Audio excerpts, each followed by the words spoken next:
Good morning, ladies and gentlemen, and welcome to the Omnicom First Quarter 2021 Earnings Release Conference Call. At this time, all participants are in a listen-only mode. Later, we will conduct a question-and-answer session.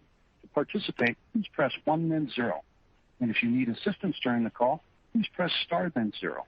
As a reminder, this conference call is being recorded.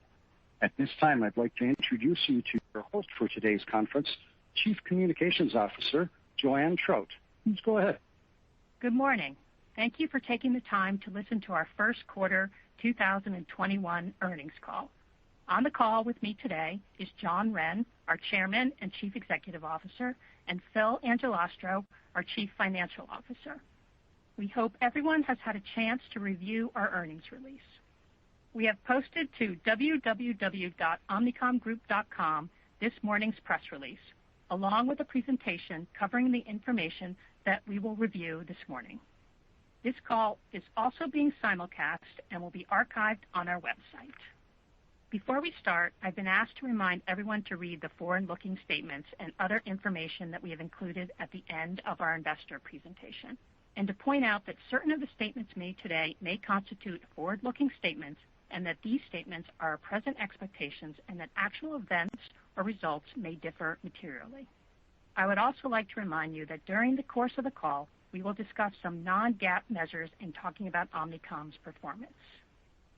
You can find the reconciliation of those measures to the nearest comparable GAAP measures in the presentation materials. We are going to begin this morning's call with an overview of our business from John Wren. Then Phil Angelastro will review our financial results for the quarter. And then we will open the line for your questions. Thank you, Joanne. Good morning. I hope everyone on the call is staying safe and healthy. I'm pleased to update you on how we continue to respond to and overcome the challenges of the pandemic. I'll first discuss our financial results, then we'll cover our performance with respect to our strategic priorities and operations, and we'll end with our expectations for the remainder of 2021. For the first quarter, organic growth was negative 1.8%, which positions us for a very strong recovery for 2021. Going forward, we expect to see positive organic growth. Before I go into our results in more detail, as you have seen in our investor presentation slides, we have provided a further breakdown of our CRM discipline. The new disciplines we have disclosed are as follows: CRM Precision Marketing, which includes our MarTech Consulting, digital and direct marketing agencies. CRM Commerce and Branding Consultancy includes our branding consultancies, shopper marketing, and specialty production agencies. CRM Experiential includes our events agencies. And CRM Execution and Support is unchanged for the most part from our prior reporting and includes primarily our field marketing, research agencies, and our agencies servicing the not-for-profit sector. We believe this additional level of disclosure will allow you to have a better understanding of our operations. Getting back to our organic growth by geography, in the United States, organic growth was down 1%, an improvement of over 8% from the fourth quarter. Advertising and media and CRM Precision Marketing were positive in the U.S., while the rest of our disciplines continued to be negative, with CRM Experiential having the largest negative impact on our growth. Europe continued to face significant challenges due to the pandemic in Q1. Although overall the markets continued to improve, while the rollout of the vaccine in Europe lags that of the United States and the UK, some countries like Germany and the Netherlands are starting to make progress. The UK was down 6.4%, about half the decline in the fourth quarter. CRM Precision Marketing, CRM Commerce Branding Consultancy, and Health were all positive in the UK, primarily offset by a significant reduction in CRM Execution and Support due to our field marketing operations. The euro and the non-euro markets were down 3.2% as compared to a negative 9.2% in Q4. Multiple countries had positive growth in the quarter, and the majority continued to improve sequentially. Asia turned positive in Q1 with organic growth of 2.5%. Australia continued to perform well, and we saw a significant return to growth in our events business in China, which combined with improvements in the other operations in the market resulted in double-digit growth. Latin America experienced negative 2.4% growth in Q1, a meaningful sequential improvement compared to the fourth quarter. EBIT margin in the first quarter was 13.6% as compared to 12.3% in the first quarter of 2020. EBIT improved due to the repositioning and cost management actions we took in 2020. In 2021, our management teams are continuing to align costs with revenues, and we're also seeing continued benefits from reductions in addressable spend.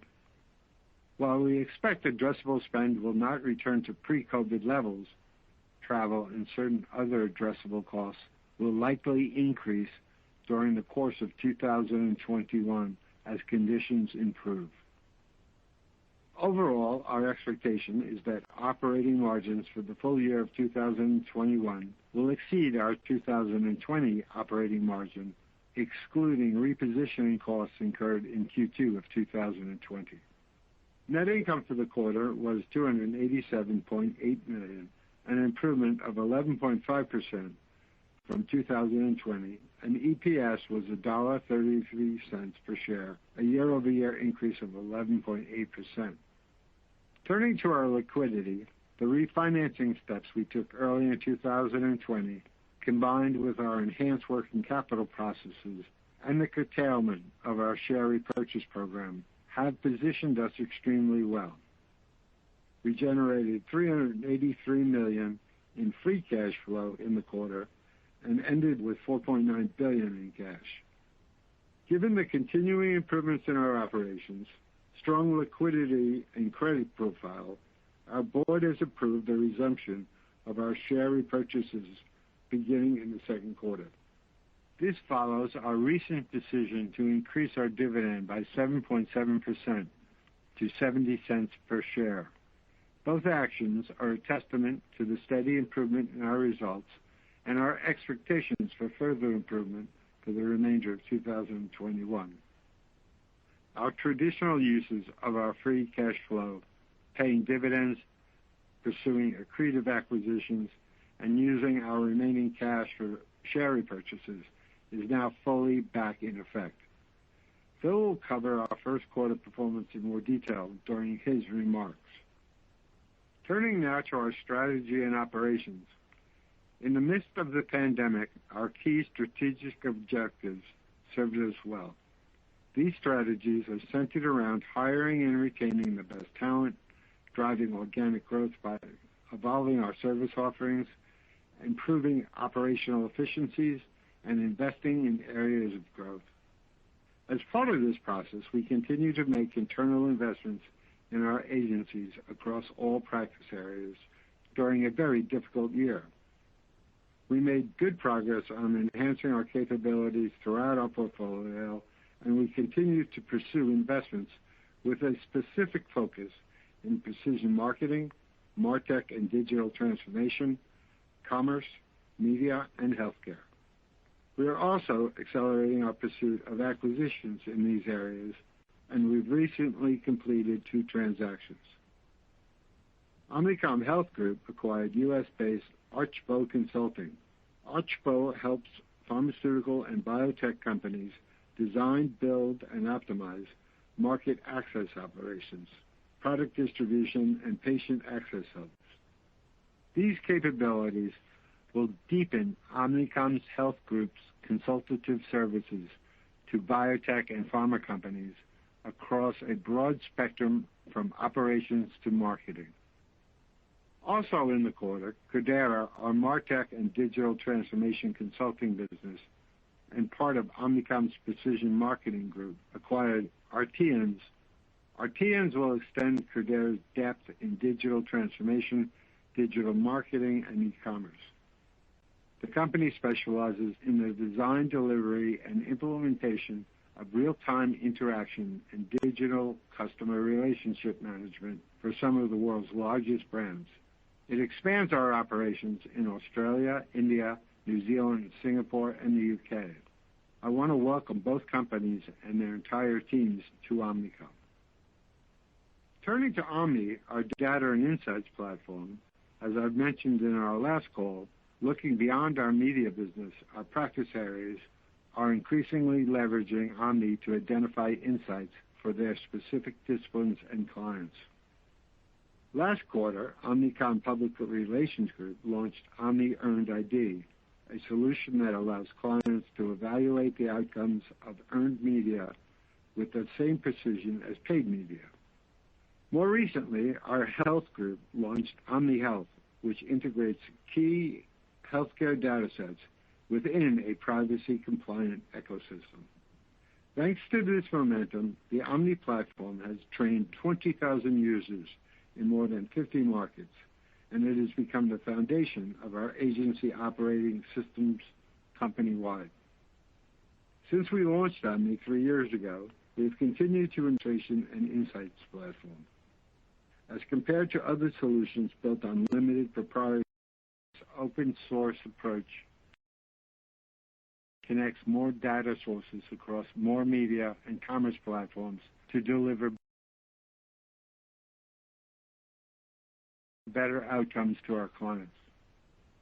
In Q2, we will be launching Omni 2.0, using next-generation API connections to seamlessly orchestrate identity sources and platforms, insights, and superior decisioning for our clients across all our networks and practice areas. Just as important, Omni 2.0 continues to build on our commitment to consumer privacy and transparency. Our data-neutral approach, which results in the most diverse compilation of data sets, continues to be rooted in a robust data privacy compliance methodology. This approach puts us in a strong position for a post-cookie world. A few points on this are, through our pioneering work creating data clean rooms, we have direct connections to the first-party data of many of our clients. Because we are open source and data neutral, Omni works seamlessly across walled garden environments as well as the broader ecosystem. At the same time, we orchestrate data sets from about 100 privacy compliant sources to provide a comprehensive view of the consumer across devices. As the marketplace and technologies continue to rapidly advance, we're confident our talent, platforms, and strategies built on a foundation of our creative culture give us a competitive advantage in effectively serving both new and existing clients. As testament to this success, we've had several key new business wins this past quarter, including a multi-year agreement with Allianz, a leading financial services provider, for creative development and production services. Through this master framework agreement, Omnicom will produce work for Allianz on a global and local level, offering creative solutions to activate the global brand strategy for more than 70 countries where Allianz operates. In addition, after recently selecting OMD as its U.S. media agency of record, Home Depot has named BBDO as its creative agency of record. Avocados from Mexico hired GSD&M as its agency of record. TBWA Charité LA was named agency of record for 3 new clients, Behr Paint, Moderna, and Schwann's Company. Dream has picked up the strategic and creative accounts for Vanguard and Vantage, and OMD won the media business for Dr. Scholl's. In summary, we've made significant strides in evolving our services, capabilities, and organization to better service our clients with data science and technology, while remaining grounded in our core strength of creativity. I'm proud to lead a company with an extraordinary group of people who continually deliver the best creative work in our industry.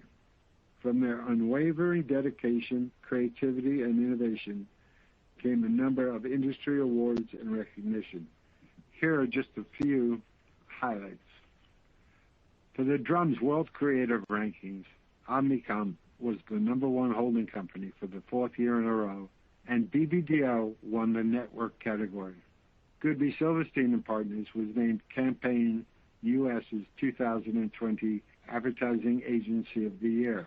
Critical Mass was named Ad Age's 2021 Best Places to Work list.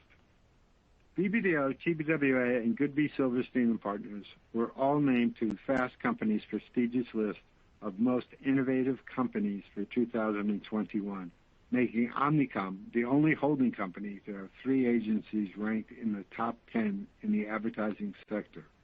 And PhD was named EMEA's Media Network of the Year and UK Media Agency of the Year at Campaign's UK Agency of the Year Awards. Our people have a wealth of knowledge, experiences, and perspectives that lead us to this innovation and forward-thinking work.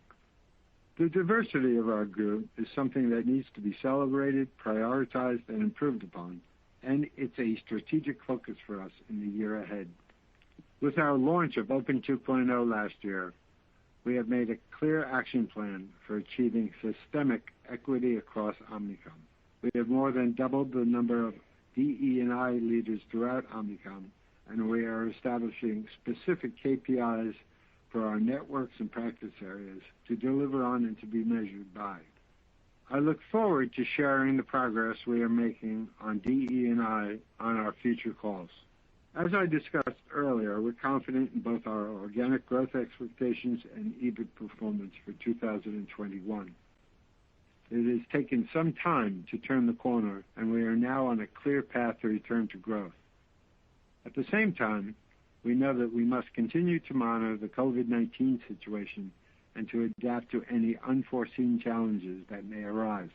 If 2020 taught us anything, it's to expect the unexpected, and we will move forward maintaining our vigilance. As we continue to enhance our operations, we are also evaluating what the future of work looks like at Omnicom. Our leadership on a local and office level are working on gathering feedback from employees and clients to help us decide what the new normal will be, one where we can service our clients efficiently while also connecting with colleagues in the safest and most flexible way possible. The incredible talent within Omnicom has helped us maintain business continuity through the lows of 2020 and overcome its challenges. We would never be here without their dedication. So a sincere thank you to everyone as we are at the beginning of the end of the pandemic. I will now turn the call over to Phil for a closer look at our results. Phil? Thanks, John, and good morning. As John said, as we move through the first quarter of 2021, we continue to see an improvement in business conditions, particularly when compared to the peak of the pandemic during the second quarter of 2020.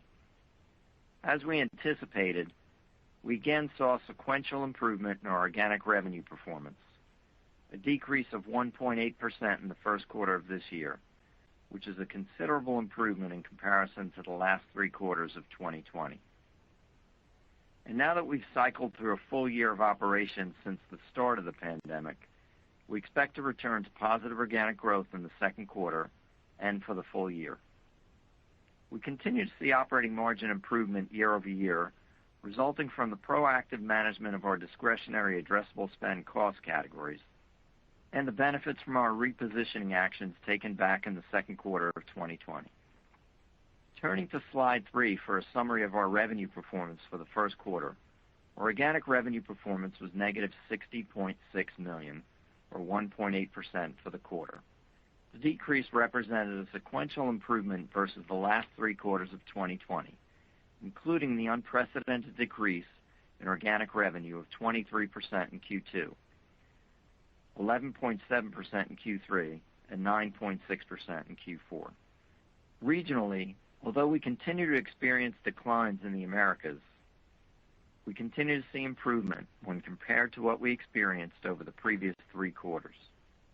In Europe, FX gains helped to offset negative organic growth, and our Asia-Pacific region saw positive organic growth with a mixed performance by country. The impact of foreign exchange rates increased our revenue by 2.8% in the quarter, above the 250 basis point increase we estimated entering the quarter, as the dollar continued to weaken against some of our larger currencies compared to the prior year. The impact on revenue from acquisitions net of dispositions decreased revenue by 0.4%, in line with our previous projection. And as a result, our reported revenue in the first quarter increased 0.6% to $3.43 billion when compared to Q1 of 2020. I will return to discuss the details of the changes in revenue in a few minutes. Returning to slide 1, our reported operating profit for the quarter was $465 million, up 10.8% when compared to Q1 of 2020, and operating margin for the quarter improved to 13.6% compared to 12.3% during Q1 of 2020. Our operating profit and the 130 basis point improvement in our margins this quarter was again positively impacted from our actions to reduce payroll and real estate costs during the second quarter of 2020, as well as continued savings from our discretionary addressable spend cost categories, including T&E, general office expenses, professional fees, personnel fees, and other items, including cost savings resulting primarily from the remote working environment. Our reported EBITDA for the quarter was $485 million, and EBITDA margin was 14.2%, also up 130 basis points when compared to Q1 of last year. On slide 2 of our investor presentation, we've presented the details of our operating expenses. As we've discussed previously, we have and will continue to actively manage our costs to ensure they are aligned with our current revenues. In addition to the overarching structural changes we made during the second quarter, we continue to evaluate ways to improve efficiency throughout the organization, focusing on real estate portfolio management, back office services, procurement, and IT services. As for the details, our salary and service costs are variable and fluctuate with revenue. They increased by about $7 million in the quarter, but excluding the impact of exchange rates, these costs were down by about 2.6%. While there was a reduction in base compensation overall from the staffing actions we undertook during the second quarter of last year, it varies by agency, and certain of our agencies have added people as business conditions improved in their markets. In addition, third-party service costs were effectively flat on a reported basis and down slightly on a constant currency basis. In comparison, these costs, which are directly linked to changes in our revenue, decreased nearly 40% in the second quarter of last year, 20% in the third quarter, and 12.7% in the fourth quarter of 2020, consistent with the decline in our revenues across all of our businesses in those quarters. Occupancy and other costs, which are less linked to changes in revenue, declined by approximately $18 million, reflecting our continuing efforts to reduce our infrastructure costs, as well as the decrease in general office expenses, since the majority of our staff has continued to work remotely. In addition, finally, depreciation and amortization declined by $3.7 million. Net interest expense for the quarter was $47.5 million compared to Q1 of last year, and down $500,000 versus Q4 of 2020. Quarter of 2020, our gross interest expense was down $1.5 million, and interest income decreased by $1 million. When compared to the first quarter of 2020, interest expense was down $4.7 million, mainly resulting from a $7.7 million charge we took in Q1 of 2020 in connection with the early retirement of $600 million of senior notes that were due to mature in Q3 of 2020. That was offset by the incremental increase in interest expense from the additional interest on the incremental $600 million of debt we issued at the onset of the pandemic in early April 2020. Net interest expense was also negatively impacted by a decrease in interest income of $6.4 million versus Q1 of 2020 due to lower interest rates on our cash balances. Based on relatively flat in 2021 when compared to 2020. Our effective tax rate for the first quarter was 26.8%,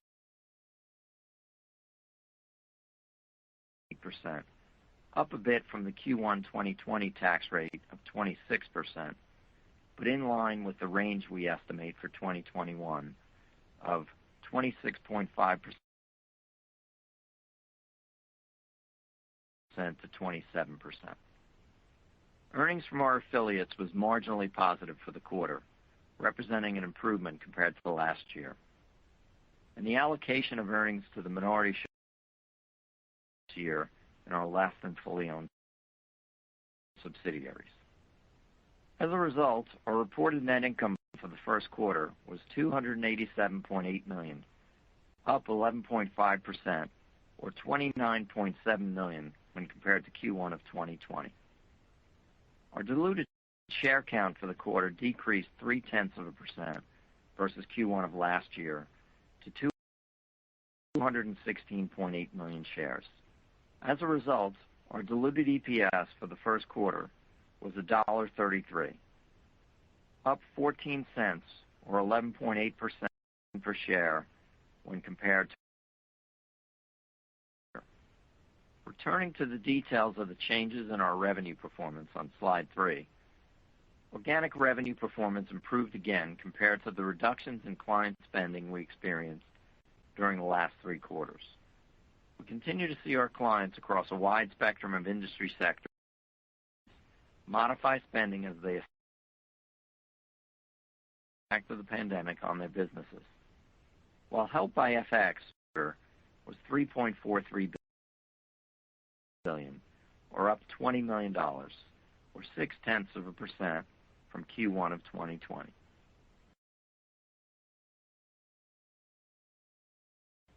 part of our continuing efforts to provide meaningful information to our investors, we've expanded the presentation of our CRM disciplines, which are now grouped within 4 disciplines.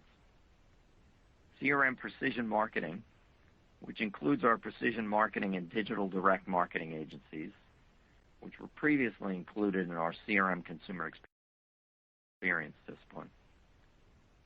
CRM Commerce and Brand comprised of the Omnicom Commerce Group and our brand consulting agencies, both previously included in CRM Consumer Experience.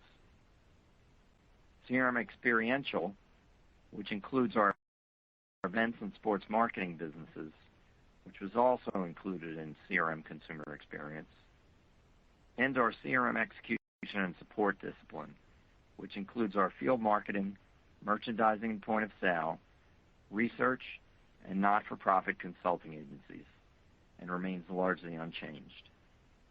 Turning to the FX impact, on a year-over-year basis, the impact of foreign exchange rates was mixed when translating our foreign revenues to U.S. dollars. The net impact of changes in exchange rates increased reported revenue by 2.8%, or $95.7 million in revenue for the quarter. While the dollar weakened against some of our largest major foreign currencies, we also saw some strengthening against a handful of others. In the quarter, the dollar weakened against the euro, the British pound, the Chinese yuan, and the Australian dollar, while the dollar strengthened against the Brazilian real, the Russian ruble, and the Turkish lira.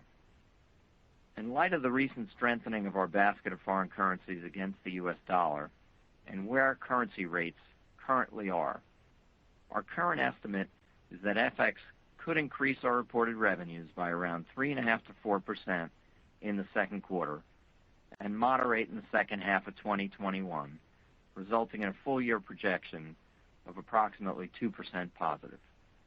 These estimates are subject to significant adjustment as we move forward in 2021. The impact of our acquisition and disposition activities over the past 12 months resulted in a decrease in revenue of $15.1 million in the quarter, or 0.4% which is consistent with our estimate entering the year. Our projection of the net impact of our acquisition and disposition activity for the balance of the year, including recently completed acquisitions and dispositions, is currently similar to Q1. As previously mentioned, our organic revenue decreased $60.6 million, or 1.8% in the first quarter when compared to the prior year. The impact of the COVID-19 pandemic on the global economy and on our clients' planned marketing spend appears to be moderating in certain major markets. As long as the COVID-19 pandemic remains a public health threat, global economic conditions will continue to be volatile. We expect global economic performance and the performance of our businesses to vary by geography and discipline until the impact of the COVID-19 pandemic on the global economy moderates. We expect to return to positive organic growth in the second quarter and for the full year. For the first quarter, the split was 59% for advertising and 41% for marketing services. As for the organic change by discipline, advertising was up 1.2%. Our media businesses achieved positive organic growth for the first time since Q1 of 2020, and our global and national advertising when compared to the last 3 quarters, although performance remains mixed by agency. Television marketing increased 7.2% on continued strong performance and the delivery of a superior service offering.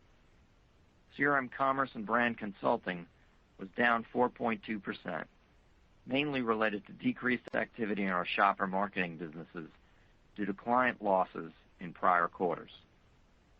CRM Experiential continued to face significant obstacles due to the many restrictions from holding large events. In the quarter, the discipline was down over 33%. CRM Execution and Support was down 13% as our field marketing, non-for-profit, and research businesses continue to lag. PR was negative 3.5% in Q1 on mixed performance from our global PR agencies. And finally, our healthcare agencies, again facing a very difficult comparison back to the performance of Q1 2020, when they experienced growth in excess of 9%, were flat organically. But the businesses remain solid across the group. Now turning to the details of our regional mix of business on page 5. You can see the quarterly split was 54.5% in the U.S., 3% for the rest of North America, 10.4% in the UK, 17.1% for the rest of Europe, 11.7% for Asia Pacific, 1.8% for Latin America, and 1.5% for the Middle East and Africa. In reviewing the details of our performance by region, organic revenue in the first quarter in the U.S. was down $18 million, or 1%. Our advertising discipline was positive for the quarter on the strength of our media businesses and our CRM Precision Marketing, which once again experienced our largest organic decline, over 34% in the U.S., while our other disciplines were down single digits or down 3.2%. These were down 6.4% organically. Our CRM Precision Marketing, CRM Commerce and Brand Consulting, and healthcare agencies continued to have solid performance. They again were offset by reductions from our advertising, CRM Experiential, and CRM Execution and Support businesses. The rest of Europe was down 3.2% organically. In the Eurozone, among our major markets, Belgium, Italy, and the Netherlands were positive organically. Germany, Ireland, and France were down single digits, while Spain was down double digits. Outside the Eurozone, organic growth was up around 5% during the quarter. And organic revenue performance in Asia Pacific for the quarter was up 2.5%. Positive performance from our agencies in Australia, Greater China and India were able to offset decreases in Japan, New Zealand, Singapore, and Indonesia. Latin America was down 2.4% organically in the quarter. While our agencies in Mexico and Colombia were positive in the quarter, a double-digit decrease from our agencies in Brazil offset that performance. And lastly, the Middle East and Africa was down 10% for the quarter. On slide 6, we present our revenue by industry information for Q1 of 2021. Again, we've seen general improvement in the performance across most industries when compared to the previous few quarters. But the overall mix of revenue by industry was relatively consistent to what we saw in prior quarters.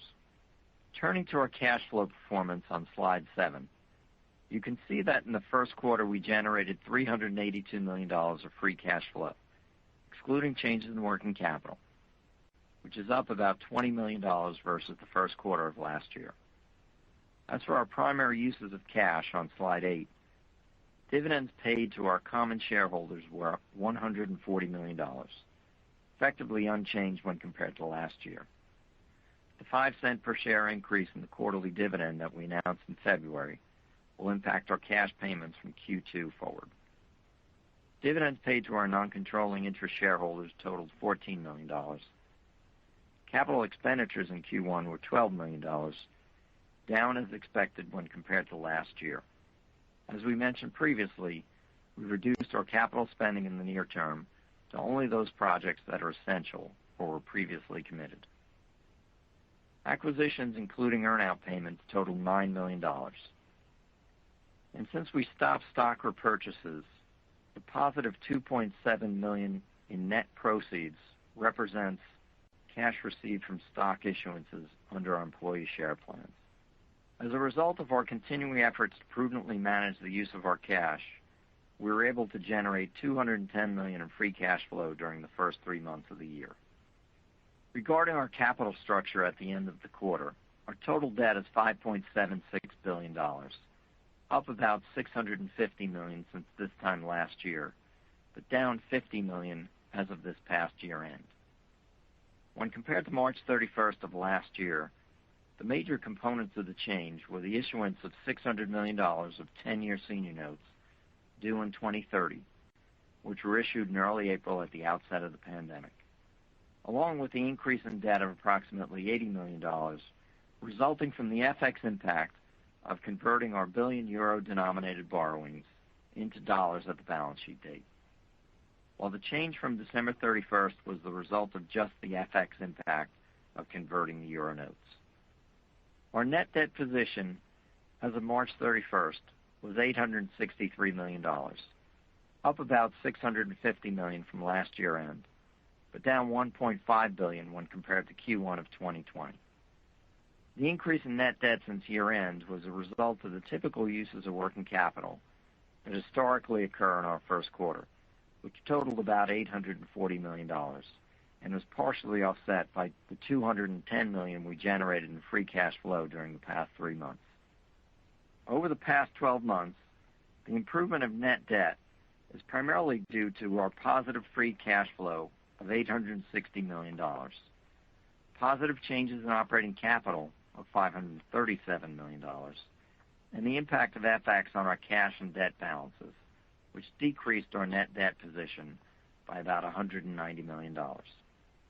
As for our debt ratios, our total debt to EBITDA ratio is 3.1 times, and our net debt to EBITDA ratio was 0.5 times. And finally, moving to our historical returns on slide 10.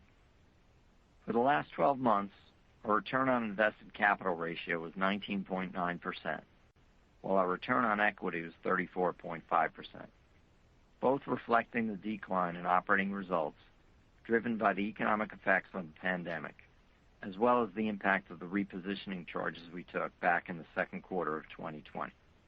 And that concludes our prepared remarks. Please note that we have included several other supplemental slides in the presentation materials for your review. But at this point, we're going to ask the operator to open the call for questions. Thank you. Thank you. Ladies and gentlemen, if you'd like to ask a question, please press 1 then 0 on your telephone keypad. You may withdraw your question at any time by repeating the 1-0 command. If you're using a speakerphone, please pick up the handset before pressing the numbers. Once again, if you have a question, please for your first question. Your first question comes from the line of Alexia Quadrani from J.P. Morgan. Please go ahead. Thank you very much. My first question really is on I guess the progression of the recovery. If you can elaborate a little bit on sort of how you saw it in Q1. I'm not asking for like month to month, but just sort of any trends you saw, and if you saw a faster pace of improvement maybe than you expected, anything surprised you, and then given what you know year to date growth in the second quarter, but given the super easy comps, I guess shouldn't we see outsized growth, sort of at least mid-teens, not higher in Q2? So any color you can provide would be really helpful. Thank you. Well, I'll give it to you first. Sure.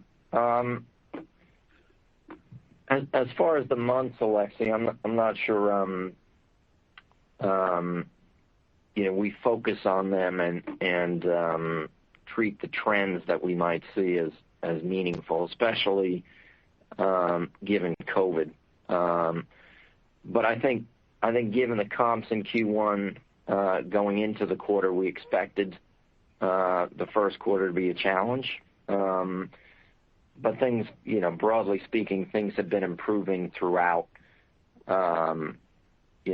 the end of the second half of 2020 and into 2021 pretty consistently. So we've seen those trends improve. We've seen it in our results as we've gone through the year and as we've gone through the quarter, which is why we're optimistic about the rest of 2021. As far as Q2 growth, from the data we have to date, and we'll be getting an update again over the next 2 weeks in our meetings with our operating companies, but we're certainly optimistic that our growth expectations are not going to be, what we would consider a normal or typical quarterly growth pattern, given the comps of Q2 of 2020. There's a lot of positive trends. There are some things that are happening or could happen that are out of our control in terms of some of the larger markets in Europe and some of the challenges they've been having with COVID. But as the vaccine continues to roll out in the U.S. and globally, our growth expectations certainly for Q2 are pretty robust. Just a follow-up, if I may. Thank you for giving us further detail in the release and then in the commentary. I'm just curious, though, given experiential, even before the pandemic, I'm curious what your thinking is about that business long term. The business that we have, Alexi, I really like it long term, to tell you the truth. Domestically, our clients are generally big events, Olympic type of events, and very well established events that aren't going to decline once people can actually return to attending activities. And there's also, when you're looking at the domestic market, the things that we do with respect to recruiting people for the U.S. government, which will keep us on the road for quite a while. I mean, so positive in the U.S. once movement and schools are reopened and increasing number of people are allowed back into long-standing events. And with respect to our international business, that's very exciting. I mean, the biggest aspects of that business when it returns is China, which has already started. Established clients, big car companies, very well established, very well financed markets in the Middle East, and just the biggest markets in in Western Europe. So it's a business that, we've held on to, and we've kept all the critical people. And in some instances, our individuals have expertise in certain categories that their clients have continued to pay us at least something, with the promise that we keep them on board and don't lose them, because the clients feel that they have great knowledge of their products and what their strategies are. So it's not a huge business. It's big enough to hurt you in downtimes and makes a contribution both from a profit EBIT point of view as well as a revenue point of view when things open up. And since we are positive about it, probably more positive than other people and some of their competitors, there might even be an additional boost when things do open up, because a lot of people haven't had the staying power to continue those businesses during this period of time. The only thing I would add, Lexi, is that as we've gone through the pandemic, I think we've found out that, or the numbers have demonstrated internally, that there's quite a bit, especially in the domestic business, of strategic work that our businesses are doing for their clients, not just purely big event driven. So there's a base of business that clients find strategic value in engaging with our businesses that has been leads us to kind of conclude that yes, there's a little more downside in the type of environment we've just been in, but there should be even more upside as we get back to a more normal environment in the future. Thank you. Sure. Your next question comes from the line of Julian Rock from Barclays. Please go ahead. Yes, good morning, John. Good morning, Phil. Thank you very much for the better disclosure and the recasting of CRM from 2 to 4. To continue in this theme of improved disclosure, Publicis now gives media organic for the US. 60% of their revenue was up mid-single digit in Q1. WPP gives media organic for the group, and Dentsu gives media organic for international. So could we get other media organic for Q1 or indication of what media did in Q1 and approximately how much is media out of total revenue? My first question. The second one is, John said in his opening remarks that margin will be up year on year, X last year repositioning costs. So can we have more color? I mean, is it up 10 basis points, 20 basis points, 30 basis points? And the last one is another welcome news, resumption of buyback. Can we have an idea of the kind of size you're going to do for the next quarters? Thank you. So I'll start, Julian, but could you just repeat the margin question for clarity? Yes, so John said margin will be up. So can we have some more color? I mean, Sure. What does up mean? Does it mean 10, 20 basis points? Okay. So just to start on the media point, we don't break out media specifically, and frankly, when you go through the practice areas and the disciplines that we report, the vast majority of those disciplines actually have media in their numbers. So we don't carve it out and look at it that way. Essentially, businesses like PR and healthcare and precision marketing, there are media components to those businesses. They're integrated into those businesses. Several markets throughout the world, advertising and media are integrated. And it isn't as simple as just pulling out a media number. Certainly, we did indicate that media grew in the first quarter,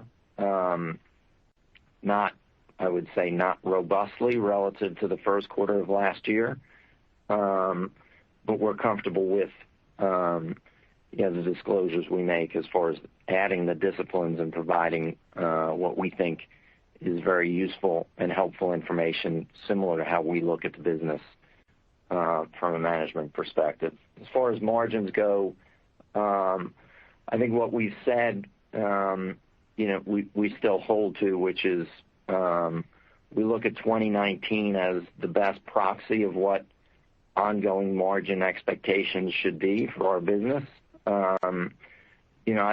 I think we look at the first part of coming out of the pandemic, when it's likely that travel and related and some of the other controllable costs can continue to be reduced relative to the past, as likely benefiting our margins in the near term. But in terms of looking at the business prospectively, 19 is probably the best proxy. And, I can tell you what we've always said, which is we efficiencies and trying to expand our operating margins, but we're mostly focused on our operating EBIT dollars, and the margins kind of fall into place. We're going to continue to invest where we believe the best organic growth opportunities are, and we're going to continue to drive operating profits, and our margin performance we think will be a positive result if we continue that approach. Front, I don't think we have today sitting here a buyback dollar amount in mind. With a very consistent approach to capital allocation, we'll continue to pay a healthy dividend. We're going to be more aggressive in pursuing as the most promise disciplines that we're in today, and the amount of money we spend on buybacks is going to be the residual. If we can find more acquisitions, we're going to put more of our free cash flow in any one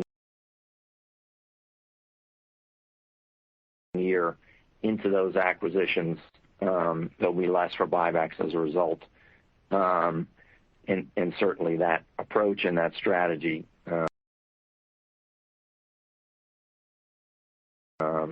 we're planning on consistently following that as we emerge from the pandemic and get back into growth mode. Thank you very much. Thank you. Your next question comes from the line of Michael Nathanson from MoffettNathanson. Please go ahead. Thanks. I have one for John and one for Phil.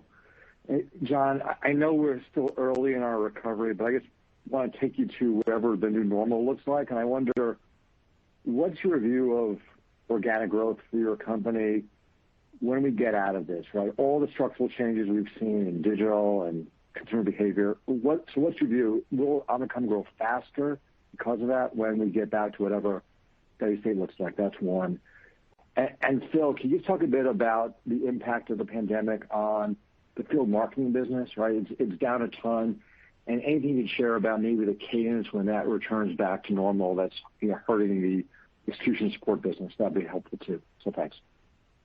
Sure. I have no absolute proof points of this, but I've been in the business confident that because of changes, minor strategic, but shifts in our portfolio, doubling down and focused on area growth, that emerging from COVID, we will see, when you compare it to the past couple of years, continued growth at a faster pace for certain. And as we've always said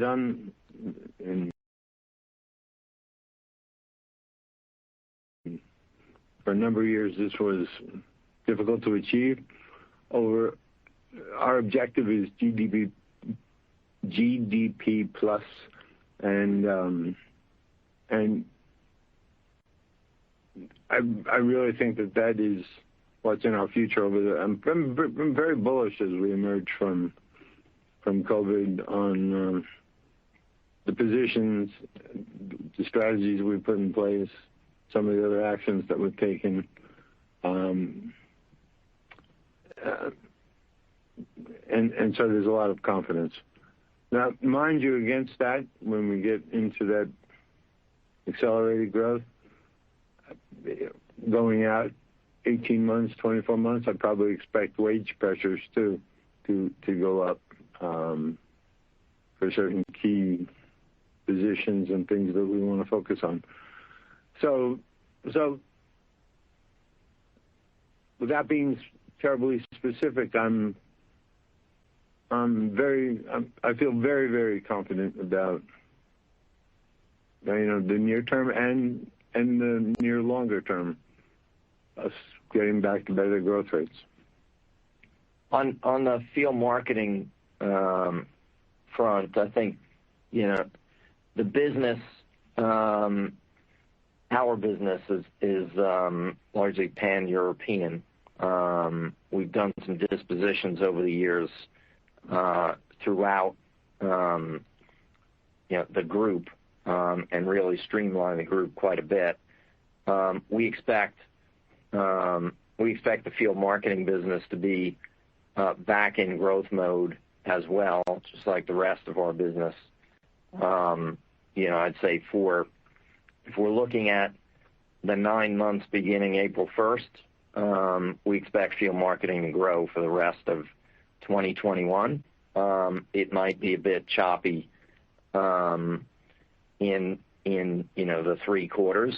I'm not quite sure I'd commit to every quarter being kind of sequential growth, but the field marketing business, given it's pan-European, they've had some setbacks recently in some of their key markets because recently in Europe.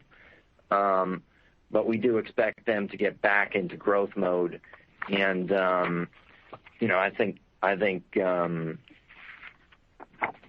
that we're confident that the business move that have held it back throughout the pandemic. We also have part of the business in India right now. Okay. Thanks, guys. Sure. Your next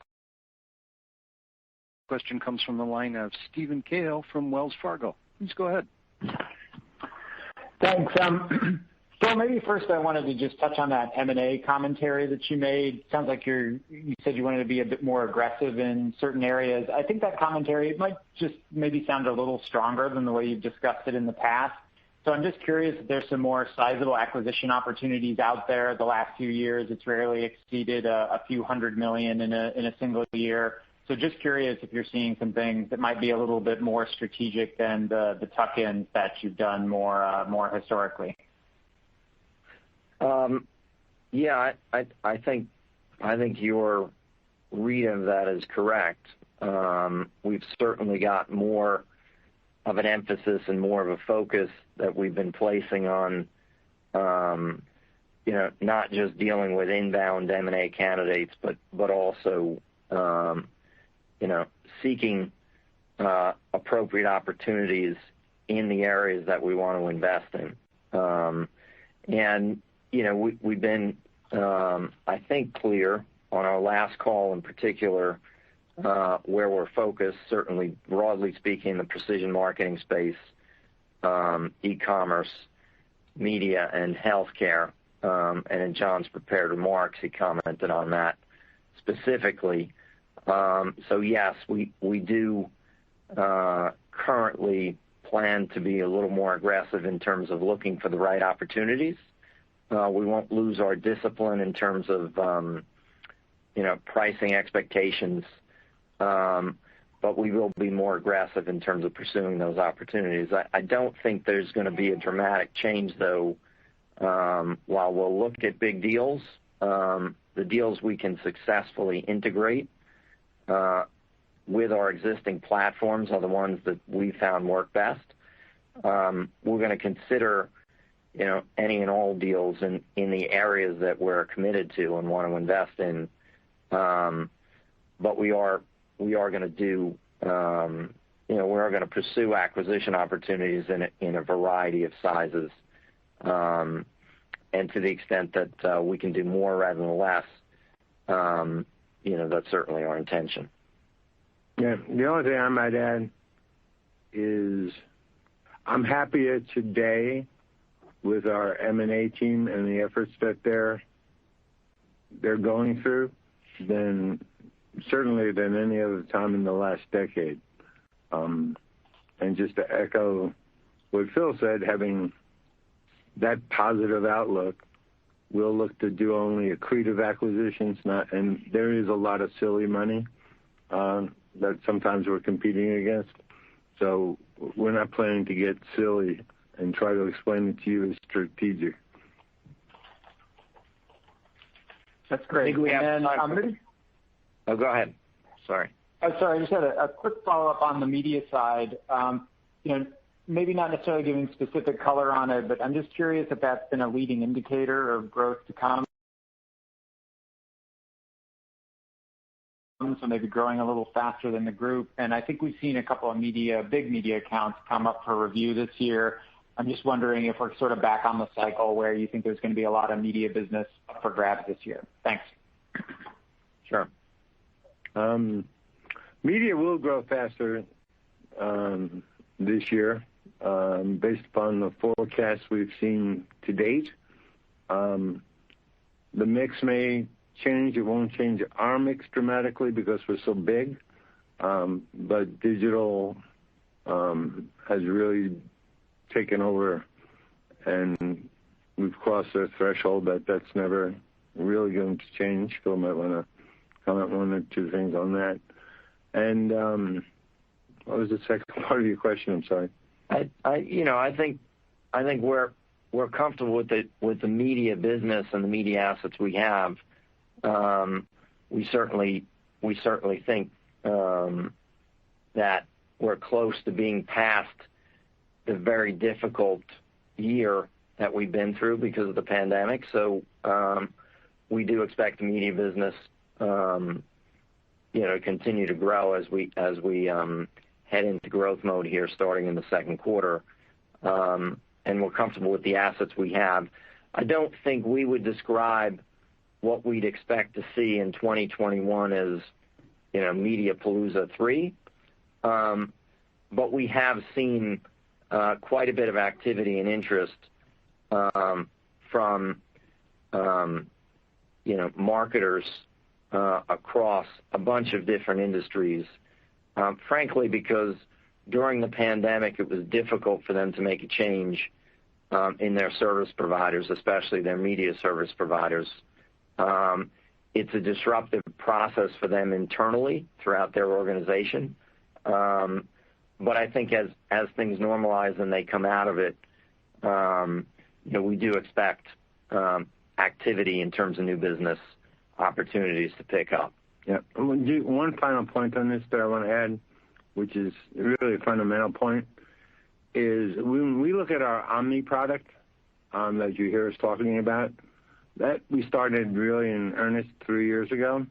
It started primarily in the media area, and we've been very successful, and I think in some ways COVID has helped us in moving its use and as a fundamental base operating philosophy across our practice areas, which really allows the benefits that it brings to work very closely with our creative assets in a way that in the past was a more forced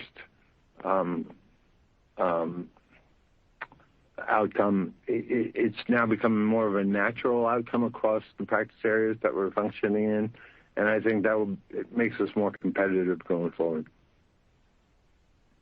Great, thank you. Operator, thank you. I think we have time for one more question, operator. Okay, that question comes from the line of Tim Nolan from Macquarie. Please go ahead. For fitting me in here. I just wanted to ask a question about your CRM commerce business, if I could. Could you just explain a little bit more about what that business entails? I know you mentioned the shopper marketing component was led to that business being down 4%, but what are the other things you do there, and what might the growth be in that division if you were to take shopper marketing out? Thanks. So in CRM commerce and consulting, our brand consulting businesses are in there, and we've got some specialty production assets which are relatively small in that group. I think we've seen growth in the quarter in the specialty production assets. The brand consulting business we expect once we're through Q1 to get back into growth mode, and we expect the shopper commerce businesses to get back to growth mode, but the challenges they need to overcome relate more to I think some of the client losses they've had recently that they need to cycle through. So we're comfortable with the assets that we have. We're going to continue. One of the areas we're focused on as far as potential acquisition opportunities is e-commerce, to build on that business. But we think the commerce and consulting discipline, the components of it are businesses that we have high expectations for in terms of their future growth profiles. I think we've run out of time. Thank you all for taking the time to join us on the call today. Thanks, everybody. Stay safe. Ladies and gentlemen, that does conclude your conference for today. Thank you for your participation and for using AT&T Teleconference. You may now disconnect.